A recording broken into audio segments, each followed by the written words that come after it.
আজকের ঘটনার পরে ইসকন একটা সন্ত্রাসী সংগঠন, এইটা প্রমাণ করার প্রয়োজন আছে? আছে নাই? দেখেন, সাইফুল সাহেব দৌড়াচ্ছিল, তাকে পিছন থেকে টেনে ধরে ফালায় দিল, ঘাড়ের দিক থেকে জড়াই করলো।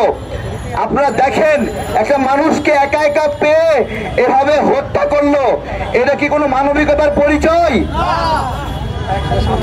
আমরা হিন্দু ভাইদেরকে বলছি, আজকে আপনাদেরকে পরিষ্কার করতে হবে ভাই। ও ভাই, হিন্দু ভাইরা যদি আমাদের ভাই হন, আজকে আপনাদের অবস্থান পরিষ্কার করতে হবে যে আপনারা এই সন্ত্রাসের পক্ষে কিনা। আপনাদের গতিপথ নির্ণয় করতে হবে যে আপনারা এই হত্যাকাণ্ডকে সমর্থন করেন কিনা। যদি সমর্থন করেন তাহলে আমরাও বলছি, আমরাও আছি। আর যদি সম্প্রীতি চান তাহলে সম্প্রীতি থাকবে। আজকে আমরা মশাল মিছিল করতে চেয়েছিলাম, তারপরে ভাবলাম না, আমরা শান্তির বার্তাটাই দেই, মোমবাতি মিছিলটাই করি।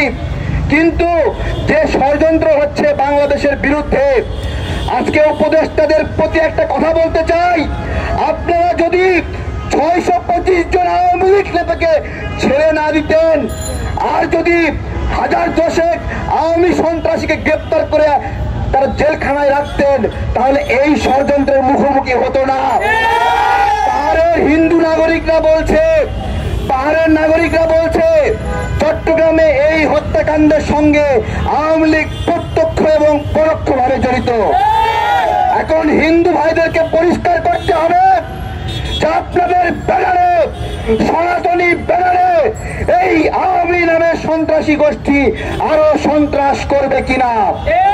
আপনাদের পরিষ্কার করতে হবে, আপনারা এই সন্ত্রাসের সঙ্গে নাকি বাংলাদেশের সঙ্গে।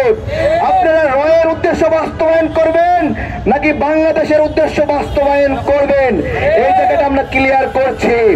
এবং এই আলোর মিছিলকে আলোর মিছিলের জায়গায় থাকতে দেন, সম্প্রীতিকে সম্প্রীতির জায়গায় থাকতে দেন। আর কোন তালবাহানা দেখতে চাই না।